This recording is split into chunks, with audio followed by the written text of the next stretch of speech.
listening to Living with ADHD and CPTSD, available on Apple and wherever you get your podcasts.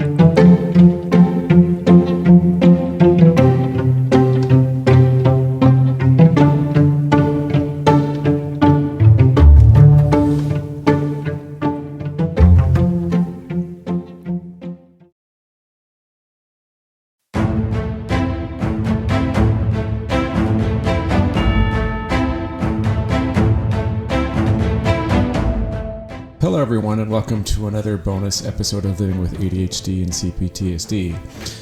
Today we're going to talk about how gardening helps with mental health. So this is an ADHD related episode, and I have a couple articles that I think are going to be very interesting and could be fun for everyone, and it's something that I love to do.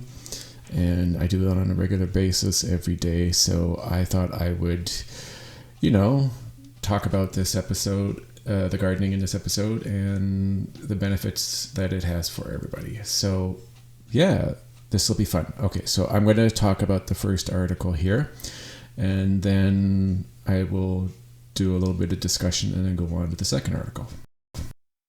Okay, so let's read that article now. And it is called 8 Great Health Benefits of Gardening. Getting some dirt under your nails can be good for your health. Gardening gets you outside, physically active, and it can even help you make new friends. Alright, get your gardening gloves ready because the evidence is in. Gardening has many health benefits. We've rounded up some of the latest research about health and gardening. Overall, it shows that gardening can help you get active, eat better, and feel happier. There is evidence that gardeners are healthier than people who are not gardeners. What are the benefits of gardening? From time outside to getting your body moving, gardening has many benefits. Here are 8 reasons why shoveling, planting, and weeding are good hobbies. 1. Gardening gets you outside. Being in nature has clear health benefits. Spending time outside increases physical activity and helps you calm your mind, research has shown. Spending time in nature can reduce the tendency to dwell on negative thoughts. Even looking at pictures of nature can improve your mental focus. 2. Gardening can support your immune system. When you spend time in the sun, your skin absorbs those rays and makes vitamin D.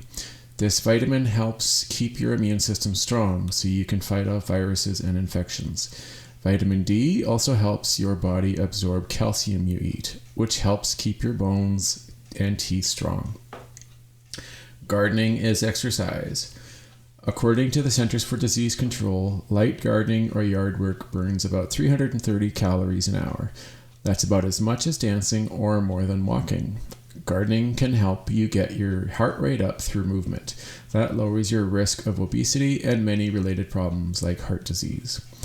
Exercise needs to be more physical work than you normally do to be effective. Thomas says, make sure that what you're doing in the garden is enough physical activity to challenge yourself.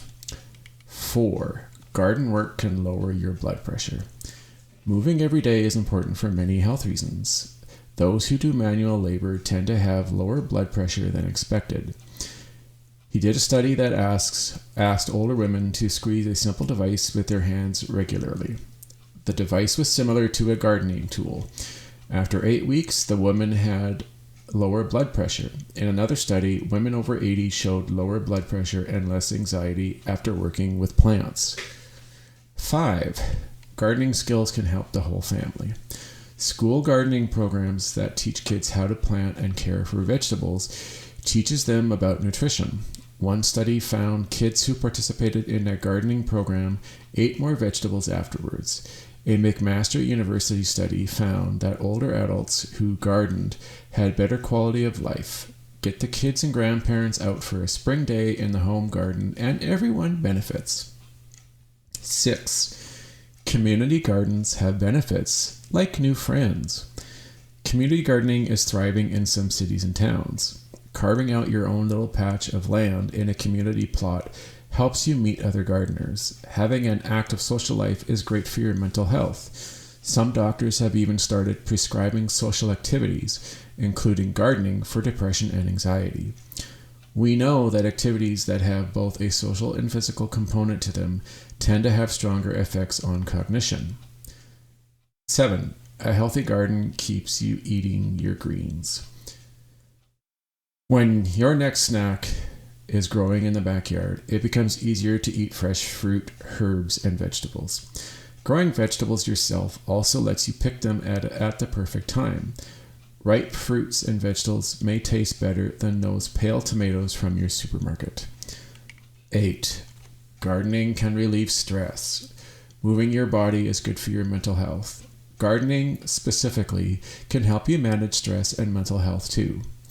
A 2017 research review gathered evidence from many studies showing that gardeners had less stress, anxiety, and depression.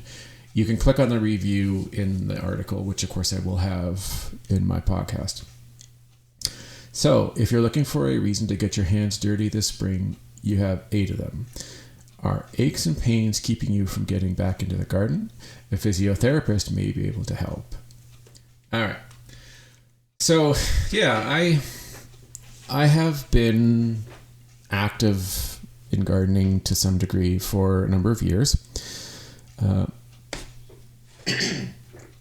My father was gardening for quite a while, and when I was a kid, he did that every year, and he had a very large garden compared to a lot of ones in neighborhoods.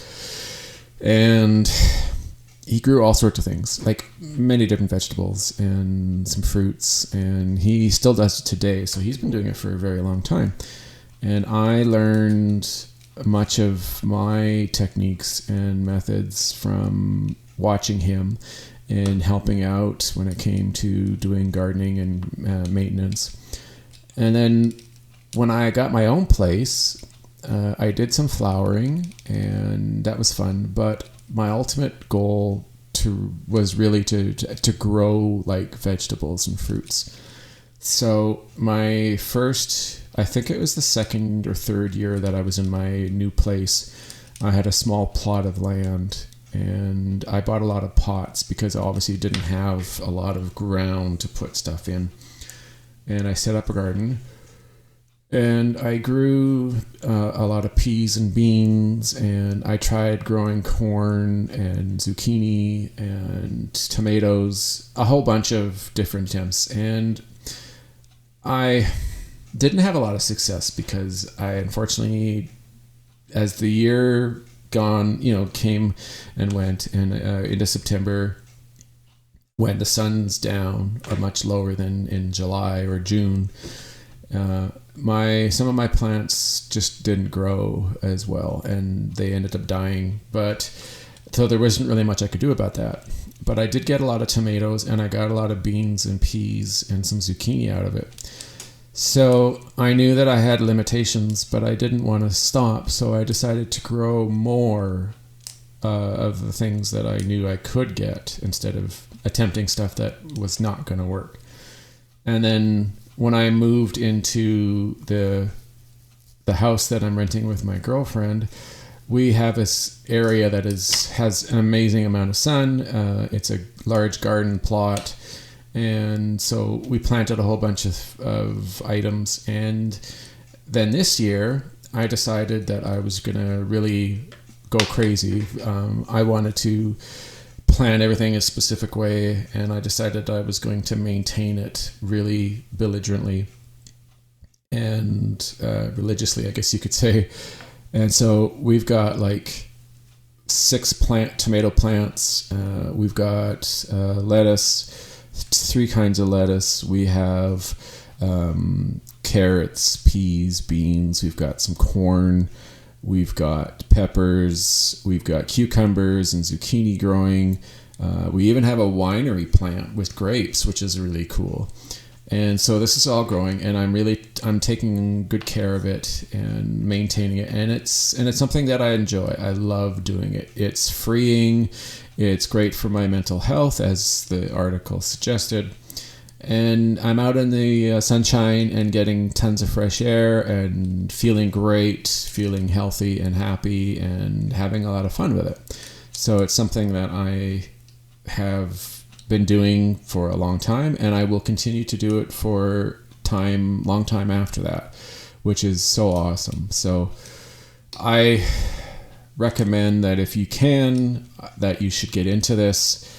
It'd be something that I think would be a lot of fun for anybody who's looking for an escape or ways to help improve their mental health and even improve their physical health by getting out and doing some gardening. Now, I'm not saying you have to go and have an acre of land and plant tons and tons of vegetables and some fruits, but even a small plot of land in a backyard with a lot of sun would be very beneficial, both mentally and physically, and it would benefit your health, mental and physical health, because you're eating fresh vegetables, which are obviously so much better for you than eating junk food and processed foods. But it says so many benefits, like the article said. All right, I'm going to read the other article, and this will be a good one as well. I checked it out. Okay, here we go. How gardening affects mental health. Gardening has been around for as long as humans have been growing food. Through the centuries, gardens have served not only as places to grow plants, but as spaces for people to relax, to focus, and to connect with nature and each other. Today, gardening can provide many mental health benefits for your daily life. Benefits of gardening for mental health. Gardening can improve many aspects of mental health, focus, and concentration. It improves mood. Gardening can make you feel more peaceful and content. Focusing your attention on the immediate tasks and details of gardening can reduce negative thoughts and feelings and can make you feel better in the moment. Just spending time around plants eases stress for many people. It boosts self-esteem. Self-esteem is how much you value and feel positively about yourself. Helping a plant grow is a big feat. When you see your work pay off with healthy plants, your sense of pride gets a boost. It improves attention span. Gardening can change how well you pay full attention to a single activity. If you struggle with staying focused on tasks, conversations, or topics in your daily life, gardening can help you learn to concentrate on what's right in front of you without getting distracted. Studies show that outdoor activities can reduce similar symptoms of ADHD. Well, there we go. See? Proof right there. It provides exercise. Things like weeding, digging, and raking are a good exercise. Regular exercise reduces anxiety, depression, and other mental issues, and can help prevent dementia. If you don't like going to the gym, gardening can be an enjoyable way to still get these benefits. It encourages social bonds. Gardening with others at a community garden or other group settings takes teamwork to achieve shared goals. Being part of a larger group can benefit your mental health by increasing your social connections and your support system. Now, here's some limits of gardening for mental health. Mistakes can happen. Not every plant will grow exactly how you want or expect.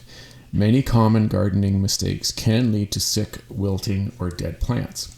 Too much sunlight or shade. Watering too much or not enough. Planting at the wrong time in the season. Insects eating leaves or stalks. Animals getting past your fence. Too many weeds. Incorrect soil type or quality. And not harvesting at the right time. Almost every gardener will have problems growing and caring for their plants at some point. Learn from your mistakes and don't let them keep you from continuing to garden. Risk of illness or injury. Gardening may carry health risks from things like bacteria and insects. Watch for problems such as skin itching, blistering, rashes, or breathing problems from poisonous plants, like poison ivy. Tetanus and sepsis infections from dirt in cuts or wounds. Back pain, Lyme disease, and other illnesses spread by insects. Weil's disease, a type of leptospirosis spreading through animal urine in compost or from wet plants. Legionnaire's disease in bacteria in compost or soil. Now, these are not exactly high, so don't get scared, okay? It's just, there's a very low risks. But if you do the right things, then you can avoid that. So here are some examples of how. You can lower these risks by wearing gloves while gardening, opening bags of compost or soil with your face turned away, cleaning your tools regularly, washing your hands after gardening, keeping your hoses empty and in the shade when you're not using them, checking for ticks after being outside, and stretching before and after gardening. Don't ignore other mental health treatments. Gardening isn't the only way to improve your mental health. Therapy, medication, and other treatments can also manage mental illness. Well, that's a given. I don't really think we need to tell that to everybody. If you notice signs of depression, anxiety, or other issues that interfere with your life, even while you garden, talk to your doctor or a specialist. Tips on gardening for mental health. You can include gardening in your life in many ways. Get involved at a community garden. A community garden is a shared space where people grow plants in one large area or in smaller individual plots. Search online for community gardens near you. This is also a great place to ask questions and learn from experienced gardeners. Decide what you want to grow. Do you have a favorite flower, fruit, or vegetable? Different plants need varying amounts of care. Make choices about what to grow based on how much time you have, where you live, and how much money you can invest in your plants. Grow plants indoors. You don't need to own land to start gardening.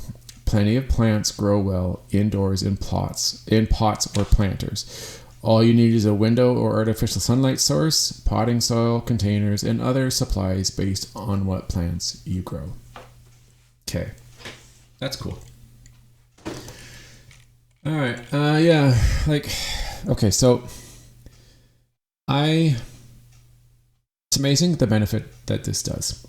It's so true about reducing symptoms of ADHD because it teaches you, whether by force or just by repetition, it teaches you to become better at focusing on what you're doing. Because one thing that you notice, and especially I think the area that is really affects it the most is when you're doing weeding in and around your plants.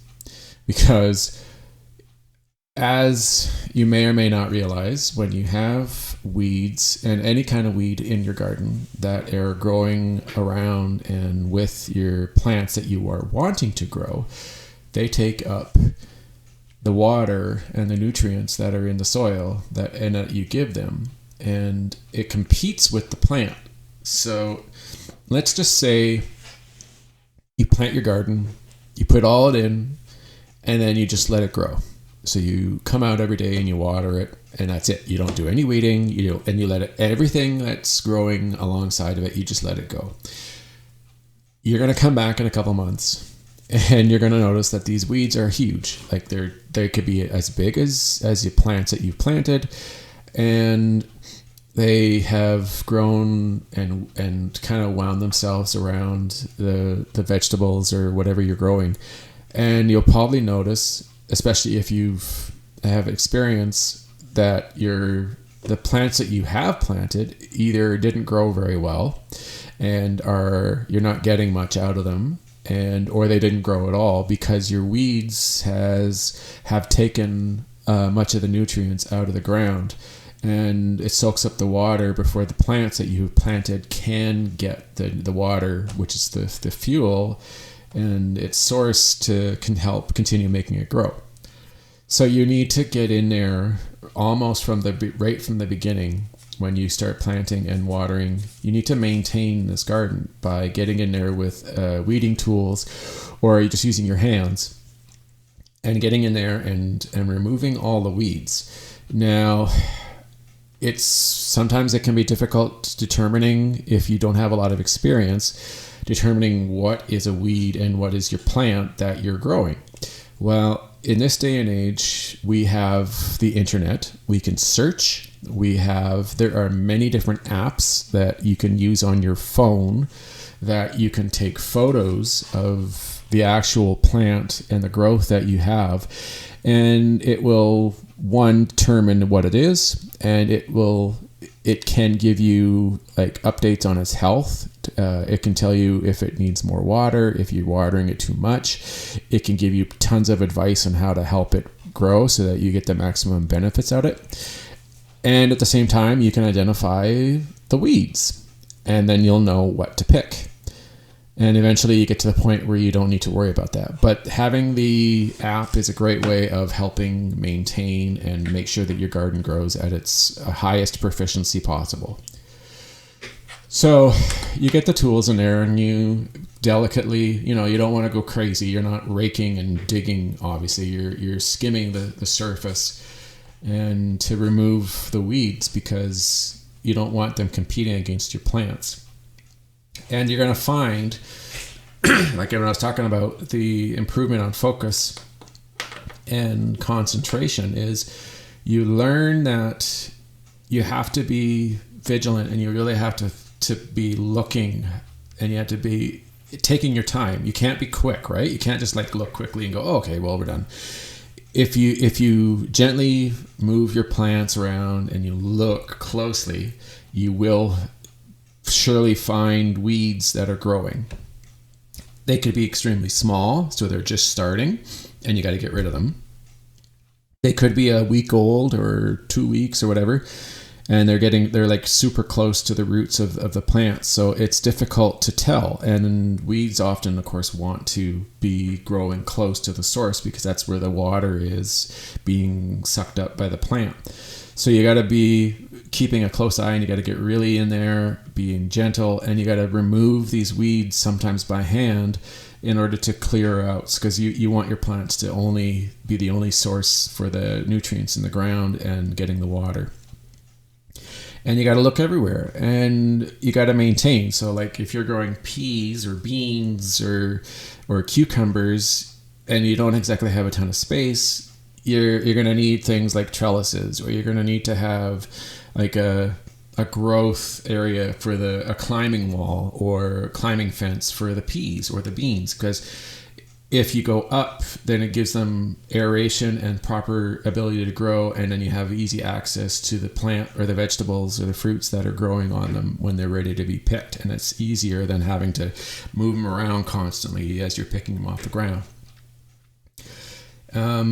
And then for like the cucumbers, it allows it to grow, and you can help them by attaching them to the trellis or the gardening wall or the growth. Like I have a net that I'm using for the cucumbers, and that it gives they actually help. It makes it grow easier and better than if it was just on the ground, because they spread and they can cover plants and reduce the light.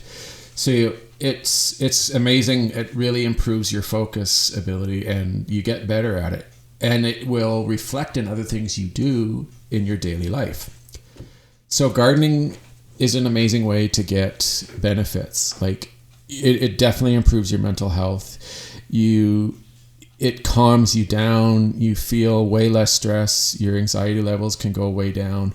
You just feel better, and you feel like you've had a good day. You've done good hard work, and it feels like rewarding, not only at the end of the day, but later in the fall when you've got tons and tons of different foods to pick and eat and save during the winter.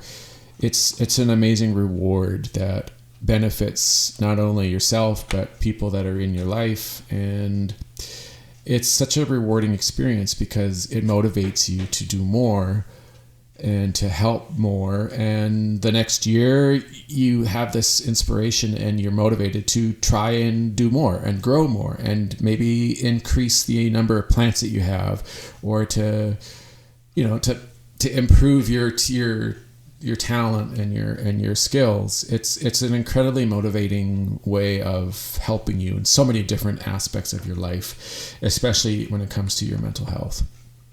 Not only that, it helps you physically as well, and it's great. And if you've got a partner who loves to do it too, then it benefits you as a couple or as friends. It's such an amazing thing to get into, and I definitely recommend looking into it. If you already do it, great. Stay focused at it. Stay hardworking. The benefits are immense, and you will love doing it. And like I said, the rewards are awesome at the end. So yeah, gardening is something that definitely helps with mental health. it improves it greatly, and it really makes things better. All right, everybody, that's it for today's episode.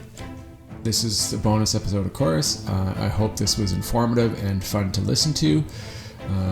If you are a subscriber, of course, you get access to this episode as well. If you want to contact me and you feel like you want to make a comment, or you want to add something, or you've got an idea that you think I should talk about, or even if you want to be a guest on the show, you can contact me. You can get a hold of me at Twitter. It's at ADHDandcptsd. You can contact me by email. The email address is livingwithadhdandcptsd@gmail.com. You can go to my website, which is www.livingwithadhdandcptsd.ca. If you really think that these shows are extremely beneficial to you and extremely helpful, and you're really into this and you love it and you want to help me out, you can go and donate to me. You can go to Ko-fi.com. It's ko-fi.com/livingwithadhdandcptsd. You can do a monthly donation, which is a really small amount, or you can do a one-time donation. Either way is extremely beneficial. And if you think this is great and benefits people, then, and you know somebody who could benefit from these episodes, whether they have ADHD or they have CPTSD, then show them this podcast. Show them the benefits of it. Show them all the episodes that you've listened to. Promote this podcast and talk about it. And then more and more people will get to listen to it, and more people will get the help that they are wanting and looking for. I really enjoy doing this for everyone, so I hope that the word gets out and continues to grow. Okay, that's it. All right, everyone. Have a great day, and I shall talk to you all later. Okay. Bye for now, everybody.